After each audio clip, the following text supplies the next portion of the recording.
안녕하세요. 예, 안녕하세요. 북한의 소상일상 여행 여자 이영주입니다. 제가 오늘 노예공화국 북송 탈출의 한 원체님 쓰신 책 딸내미지요. 일산 100년 한년 원장님한테 제가 이제 왔습니다. 이제 아버님이 이 책을 어떻게 쓰셨나, 쓰게 된 동기, 가까이서 많이 보셨으니까 이런 것들을 이제 물으려고 이제 왔거든요. 겸사겸사해서 인사 부탁드려 보겠습니다. 예, 안녕하세요. 이렇게 어려운 시기에 저희 아버지 책에 관심을 가져주시고 또 이렇게 열심히 읽어주신 우리 이영주 작가님한테 진짜 감사드리고요. 저도 사실 책은 출간은 했지만 사실 이렇게 유튜브로 알릴 생각까지는 전혀 못하고 있었는데 문득 찾아와 주셔갖고 정말 놀랐어요. 이거를 읽어주신다고 하니까 거기도 놀랐지만 또 이거를 듣고 계시는 분들한테도 너무너무 감사하게 생각합니다. 정말 이렇게 끝까지 다 듣는 것도 정말 시간을 할애해서 들으시고 또 북한에 대한 또 어떤 관심도 가져주시고 또 여기 사는 탈북자들이 어떻게 사는지 또 어떤 과정을 걸쳐서 왔는지 어떻게 고난을 당했는지 이런 거에 관심을 가져주시기 때문에 이렇게 듣고 계시는 거니까 정말 구독자분들에게 정말 진심으로 감사드립니다. 사실 옛날 얘기인 것 같지만 우리가 겪어온 길이잖아요. 그럼 이제 아버님이 책 쓰시게 된 동기들 같은 거 이제 굵직굵직하게 막 생각나는 것들이 있잖아요.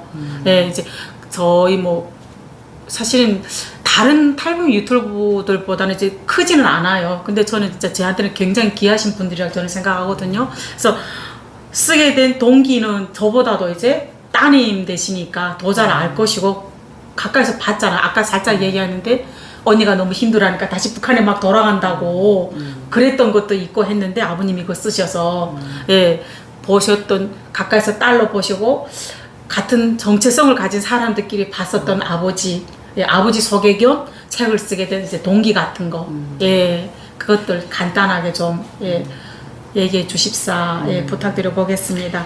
이 책에서 저기 나오지만 저희가 이렇게 연길에서 살다가 어느 날 갑자기 공안의 습격을 받게 되면서 가족이 잡히게 됐는데 그때 이제 아버지는 북송 당하시고 저는 이제 구사일생으로 그 친척분들이 돈으로 구해 주셔갖고 저는 이제 10,000원이라는 이민표로 10,000원이라는 이런 거금을 내고 3명 다 구해준다고 했는데 저만 나오게 됐어요. 그리고 아버지는 동생하고 같이 북송 당하셨고 그쵸. 그때 저희를 이제 같이 차에 태우면서 저하고 아버지를 같이 이렇게 묶었는데 나가기 전에 사람들을 내보내면서 마지막에 그러더라고요. 따님하고 같이 이렇게 묶을 텐데 나가다가 이제 차를 어디 가서 이제 세우면 그때 따님 풀어주고 따님은 내리고 아버님은 나이도 있으시고 그리고 또 나갔다 다시 올 수 있으니까 아버님 어쩔 수 없다 못 구해드려서 죄송하다고 그러고 그래서 저만 이렇게 풀어주는 거예요. 그래서 그때 나왔고 그때 아버지가 그렇게 얘기해서 나는 이제 나가면 이제 지금 이 순간부터 한 끼도 먹지 않을 것이다. 그냥 단식을 해서 그냥 내 스스로 목숨을 끊을 것이다. 이렇게 말씀을 하셨어요. 그래서 저는 아버지가 여기서 나가시면 안 된다. 나는 나갔다가 젊으니까 다시 올 수 있는데 아버지는 나가시면 안 된다. 그래서 내가 그냥 가겠다. 아버지 여기 계시라고 막 서로 그렇게 하다가 근데 아버지가 저를 막 등 떠밀어서 제가 차에서 내리게 됐어요. 그래서 아버지가 그때 북한에 건너가셨다가 그 겪은 상황들을 이 수기에 담은 건데 그게 잡혔던 날이 이제 99년 8월 6일인가 이렇게 됐었는데 8월 15일 경에 이제 북한으로 이제 북송 16일인가 17일 이때 이제 좀 건너가게 됐는데 거기에 나가셔서 아버지가 이제 겪으신 거죠. 겪고 이제 한 11월 달에, 그해 11월 달에 다시 탈출해서 들어오셨는데 그 몇 개월 안에 겪은 상황을 이 수기에 담으신 거거든요.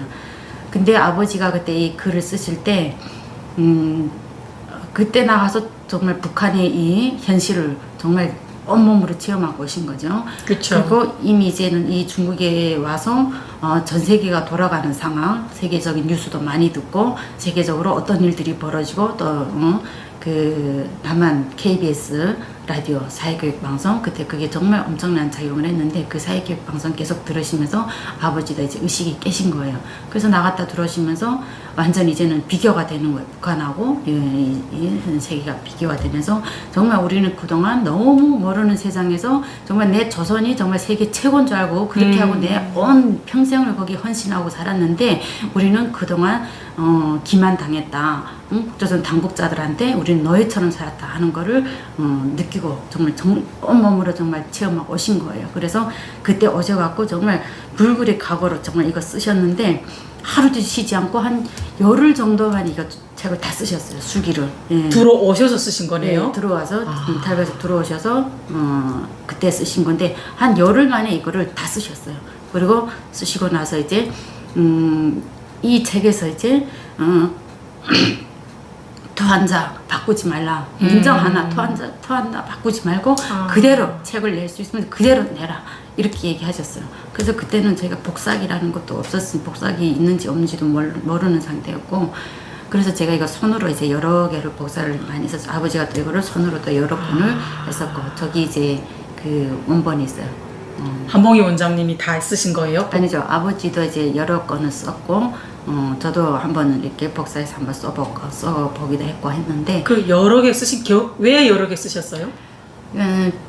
이게 한 건을 가지고 이게 또 소실될 수도 있고 그리고 또 이게 여기저기 보내서 이게 알려야 되니까 그거를 이게 손으로 많이 쓰셨는데 그때 뭐 복사기 있는 거 알았으면 뭐 굳이 그렇게 손으로 쓰리고 하는데 아마 그때도 복사기 나왔을 텐데 저희가 모르고 있은 거죠. 뭐 그래서 손으로 여러 번 복사해서 썼고 그래서 그 여러 개 중에서 이제 한 건이 이제 살아서 이제 저희가 지금 그 원본을 갖고 있는데 그 원본을 지금 제가 이제 복사를 해서 하나 갖고 있어요. 그래서 이 책을 출판할 때는 제가 그 원본을 찾지 못했었는데 책이 출간되고 나서 이제 원본을 찾아서 좀 아쉬운 점이 있는 게 여기다 이제 원본 사진을 싣지 못한 거 그런 아쉬움이 좀 있어요.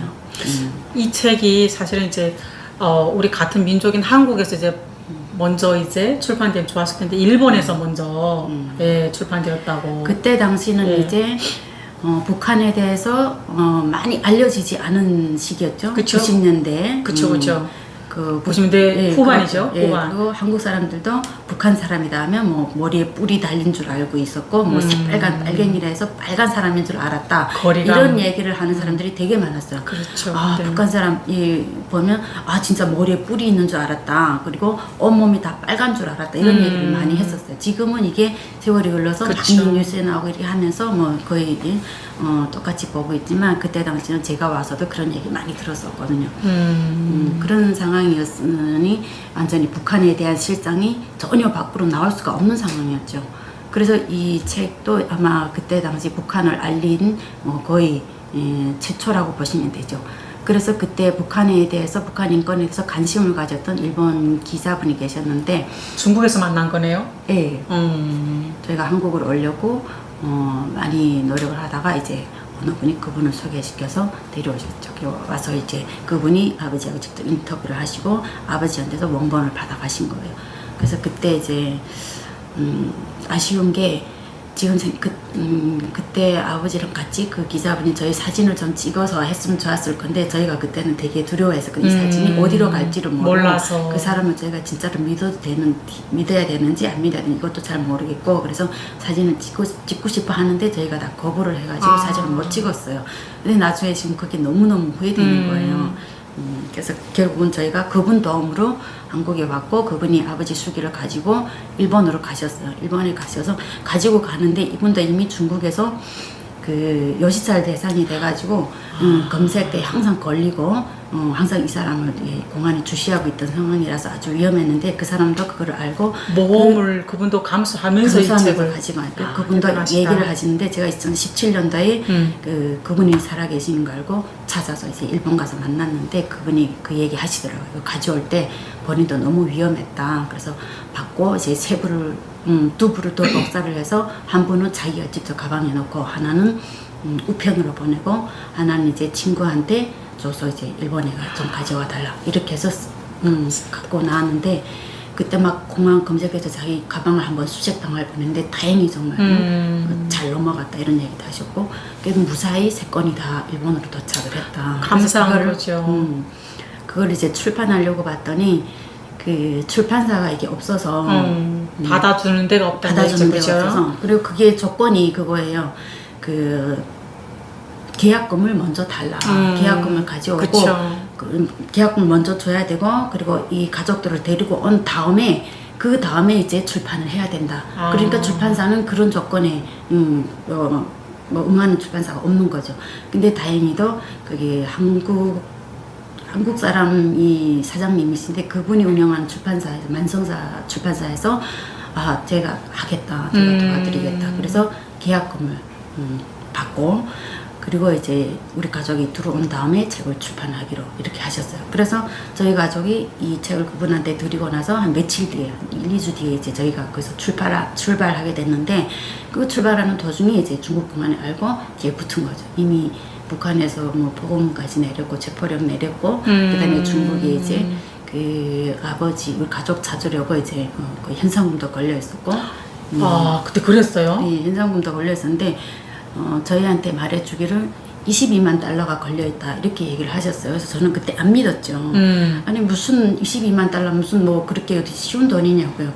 그거 있으면 북한 사람 잘 먹이고 잘 살지 뭐하러 그거 사람 잡는 데 쓰냐. 말도 안 되는 얘기를 한다. 그냥 우리 단순한 생각이었죠. 저는 단순한 생각이죠. 우린 그냥 평범한 가족인데 뭐하러 이렇게까지 그렇게 할 필요가 있냐 이렇게 생각을 했는데 그게 아니더라고요. 그래서 그분 지속적으로 저희한테 그 얘기를 계속 했었어요. 아버지 현상금에 걸렸었다. 그 좀 위험하다. 그러니 근데 결국은 보호하지 못하고 연기를 출발한 순간부터 이제 비행이 붙었구나. 예, 그 연기를 사는 동안 계속 감시를 받고 있었던 거죠. 그러다가 출발한 순간부터 이제 공안차는 공안차대로 도로를 따라서 오고 저희 아버지는 기차를 타고 가셨는데 그때 이제 다음날 도착해가지고 다음날 바로 그 아파트에서 체포가 됐고 그래서 저희 아버지 어떻게 구할 수도 없는 상황이었고 아버지가 나도 그때 몰랐는데 그 길주 8부 연합기업소가 뭐 어디 정치 보이고 뭐 산한지 뭐 그렇게 군부대 나는 그냥 종리 사정이 긴장하니까 그 종리 원래는 일반적인 그냥 일반 공장이었는데 사회공헌 기업이었는데 그 군수 공장으로 편입시켜서 이제 거기서 나오는 모든 종리를 이제 그 군부에서 관리를 하는 거죠. 그래서 일단 그 발병증 노동자가 잡혀가면 완전히 군사 재판으로 가는 거죠. 그래서 아버지 사안이 커진 것 같구나. 커져서 직접 보호받기 관여를 하고 군부대가 개입을 하고 하면서 군사 재판 넘어간다 이렇게 한 상황에 아버지가 탈출하신 거죠. 근데 두 번째 이제 가셨을 때는 한국으로 오는 도중에 북송되셨을 때는 아예 그 지방으로 가지 않고 중앙보위부에서 아마 직접 어떻게 한 것 같아요. 나는 이제 아버님 책을 읽으면서 나도 다 겪었던 거잖아요. 그러니까 막 사실은 이거 막 읽는 것도 나도 막 괴로워요. 너무 막 나도 그거 막 읽고 싶은데 읽어야 되고 이러니까 그 아버님 막 디테일하게 쓴 거 있잖아. 행동, 숨소리조차도 다 막 이제 우리 집인데도 막 누가 와서 뒷덜미 막 채는 것 같은 그런 느낌이 막 들어서 막 한참 있다가 숨 이렇게 쉬고 그 다음에 이거 녹음했던 거 다시 껐다가 이게 우리 집이지 그랬다가 또 다시 찍고 그러니까 나도 지금 거기 지금 떠나서 여기서 거의 10년째 살고 있는데 이렇게 들어오는데 겪고 있는 본인은 그게 얼마나 불안하고 진짜 그렇지. 모레도 있으면 빨리 먹고 안 보고 싶은 그런 상황인데 그러니까 아버님은 이제 당신이 그 후일을 생각하시고 이거를 이제 주셨다는 생각에 너무 마음이 막 아프고 그렇거든요. 그러니까 나는 꼭 물어서 나는 또 삼자지만은 딸이니까 갖가지 또 받고 그래서 이거 또 가지고 올 때도 또 아버님 그 유언이죠 유언. 예, 그 유언 때문에도 더 이거 그렇죠. 목숨을 반드시 세상에 알려라. 북한이라는 나라가 어떤 나라인지 거기에 사는 우리 주민들이 어떻게 고통받고 사는지 이거는 정말 세상에 알려야 된다. 그렇게 얘기를 하시고 이제 일본에서 책이 출판이 됐어요. 그래서 출판이 되고 나서 제가 다 들어온 다음에 저는 그래서 그 출판사 아버지 어머니가 이제 북송이 되셨으니까 그 계약금으로 제가 들어온 거예요. 언니랑 동생은 이미 출발을 했었고 그리고 그 상황에 저는 마지막에 이제 들어오게 됐는데 결국은 이 계약금으로 제가 한국으로 오게 된 거죠. 약간 제스롱도 있구나. 그쵸. 부모님들한테. 예, 예. 그래서 그때는 제가 계약금으로 네가 온다 하니까 나는 계약금이란 얘기가 무슨 소린지도 몰랐죠. 북한에서 못 들어본 말이니까. 계약금이 왜 계약금이라는 게 뭐지? 그게 한국에 와서도 한동안 계속 이해가 안 됐어요. 왜 계약금을 주지? 책도 출판도 안 되고 아무것도 안 됐는데 참 자본주의 나라 말은 정말 못 알아듣겠더라고요. 그게. 그러니까 지금은 그게 다 이해가 되지만 그때 당시에는 그거를 정말 몇 년 동안 이해를 못해서 왜 계약금을 먼저 주는지, 왜 그 계약금으로 내가 먼저 오고 나서 책이 출판되는지 이런 걸 몰랐었는데 이렇게 어쨌든 들어왔고 일본에서 그 예정대 내가 들어온 다음에 바로 이게 저한테 사인 받아서 출판을 했고, 그래서 그 출판이 되고 나서 거기서 유명한 무라카미 류라는 아주 유명한 베스트셀러 작가가 있는데 그분이 이 책을 보신 거예요. 보고 나서 이제 이 책을 기초로 해서 이제 본인이 책을 쓰셨는데 그 책 제목이 반도에서 나가라 이 책을 쓰신 거예요. 이 베스트셀러가 돼서 우리 한국어로 번역이 돼서 이제 도서관에서 그런 거에서 팔더라고요. 그래서 그분이 이제 직접 그 책을 쓰시고 기자회견도 하시고 이렇게 얘기하신 게 한원채의 수기 탈북자가 이 책을 쓰게 된 동기가 됐다 이렇게 얘기를 하시더라고요. 그래서 저도 그거를 그 글이 올라온 지가 몇 년이 지났는데 저는 한 번도 그걸 본 적이 없죠. 아버지에 대한 뭐 수기에 대해서 저는 아버지 이름을 검색한다는 것 자체가 아예 생각지도 못한 일이었고, 뭐 한국에 오지도 않으셨으니까 제가 뭐 아버지 이름 검색해서 나올 일도 없고 아예 생각도 못했던 일이고, 그리고 전 한국에 와서 제가 사는 게 바빠서 공부하고 적응하느라고 정말 그동안 이 책을 잊고 사신 거죠? 예, 잊고 살았죠. 그리고 그때 그분들이 이거 아버지가 수기를 쓴 거를 한글로 다 타이핑해서 저한테 디스켓을 주셨어요. 네모난 디스켓. 그때 당시 디스켓이 있었는데 그 디스켓을 저한테 주셨는데 컴퓨터가 이제 세월이 발전해서 컴퓨터가 바뀌고 디스켓 컴퓨터가 거의 없어지고 하니까 저도 이제 이거를 USB에도 옮기고 자꾸 이게 컴퓨터에 자꾸 옮기고 하면서 몇 년 동안 18년 동안 19년 동안 이렇게 간직하고 있은 거죠. 그러다가 제가 이제 대학도 졸업하고 한의사 생활하고 애들도 이제 어느 정도 좀 크고 그렇게 하고 나니까 이제 이거를 계속 가지고 이제 한글로도 좀 출판을 해야 되겠다 이런 생각도 들고, 그리고 2018년도 이제 19년도에 출판했죠. 그때 당시는 이제 그 문재인 대통령이랑 또 우리 김정은이랑 이게 판문점 이런 것도 많이 하고 하면서 한국 사람들이 너무 북한에 대한 환상이 너무 젖어 있는 거, 너무 빠져 있는 것 같아요. 아, 이때 내야 되겠다. 그래서 내가. 그때 사람들이 그냥 텔레비 보여지는 거, 화려함, 그 대통령이 가서 막 환호 받고 오고 막 이런 데만 빠져있지 그 뒤에 상황은 아무도 모르는 거나 그 사람들이 어떻게 동원이 됐고 어떻게 해야 되는지 이런 걸 전혀 모르고 그냥 그 화려함만 보이니까 그게 좀 안타깝긴 하더라고요. 그래서 정말 북한을 제대로 알아야 된다. 그래서 이 책을 내야 되겠다 생각을 하고 책을 내게 됐죠, 이거. 예, 근데 다행히 이제 조선일보에서 보고 이거를 책 광고를 실어주셨어요. 그래서 조선일보에서 책 광고 실어주시고 그 조선일보에서 그 책 광고가 나간 거를 조선일보 그 문화부 기자가 보시고 저한테 직접 인터뷰를 요청하신 거예요. 그래서 그 신문으로 이제 조선일보에 아주 크게 정말 사진 한 면에 아주 제 사진과 이제 그 두 면을 온통 할애해서 이제 아주 크게 실어주셨거든요, 이거 책을. 그래서 그때 제가 너무 늦게 이제 아버지 이 소원을 들어드린 거에 대한 게 한스러움이 좀 있었고 그냥 일본에서 한번 출판이 됐으니까 지금 알렸다 그냥 이런 생각에 그냥 안도감을 가졌었는데 너무 늦게 알리게 된 게 좀 약간 너무 많이 죄송스러운 마음이 계속 들죠. 그래도 이제 아버님은 안 계시고 책은 이제 내셨잖아요. 책이 딱 한국말로 나왔을 때 느낌이 어떠셨어요? 너무 감격스러웠죠. 진작에 제가 했어야 되는데 제가 그냥 제가 사는 게 바쁘하다 보니까 그동안 너무 많이 잊고 살았구나. 그렇게 살았죠. 처음에 왔을 때는 정말 막 사는 게 지옥이었죠, 거의. 그렇게 사는 게 힘드니까 적응하느라 힘들고 뭐 공부하고 뭐 아이들 키우고 막 이렇게 하면서 너무 힘든 생활 보내다 보니까 거의 잊고 살았죠. 여기. 예, 그러다가 어느 정도 이제 크고 좀 여유도 생기고 좀 그러니까 이제 다시 자꾸 이 컴퓨터 저장해놓고 계속 보기는 봤었죠. 가끔씩 읽어보다가 막 진료하면서 중간에 들어가서 읽어보면 막 눈물 나는 거예요. 그래서 울다가 또 나가서 진료하고 오고 계속 그런 상황들 많이 그러니까 나도 이제 읽으면서 아버님도 참 대단한 분이시지만 한봉희 원장님도 또 형제들 중에서 형제들은 여기 다 오셨잖아요. 오시는 중에서도 또 자식 같으면서도 또 이제 사명감이 있다. 아버지 책을. 그러니까 이게 그냥 아버지 한 사람한테만 극한된 게 아니잖아요. 가족, 우리가 그 땅을 떠날 수밖에 없었던 그 이유, 그리고 또 이제 북한이랑 그 뒤엔 또 북한이라는 나라가 있잖아요. 그거를 이제 통째로 알리는 그런 계기들도 되고, 그래가지고 나도 굉장히 한봉희 원장님한테 감사하다는 얘기를 또 하고 싶고, 사실 이 책 만나기 전에는 그냥 이제 한봉희 원장님인지 몰랐어요.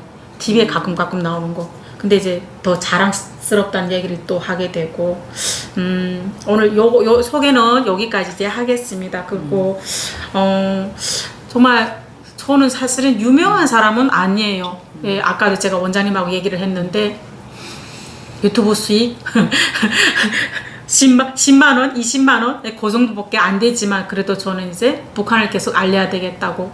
눈이 이제 밟고 오는데 오늘 굉장히 많이 눈이 왔고, 저도 어젯밤에 일하고 바로 또 원장님하고 이제 이렇게 날짜를 잡아놨기 때문에 약속을 어길 수가 없어서 오면서 어떤 생각이 들었냐면, 사실 나는 잊고 싶었는데, 그 정거리 감옥에서 배고프다는 이유로 북송되어서 감옥에 가서 죽었던 사람들 생각하면, 아, 내가 이게 힘든 게 아니구나. 꼭 그 사람들 못까지 내가 소리를 내야 되겠다. 그런 생각이 막 들어서 막 힘이 나서 배낭 막 메고 여기까지 갔던 기억이 나거든요.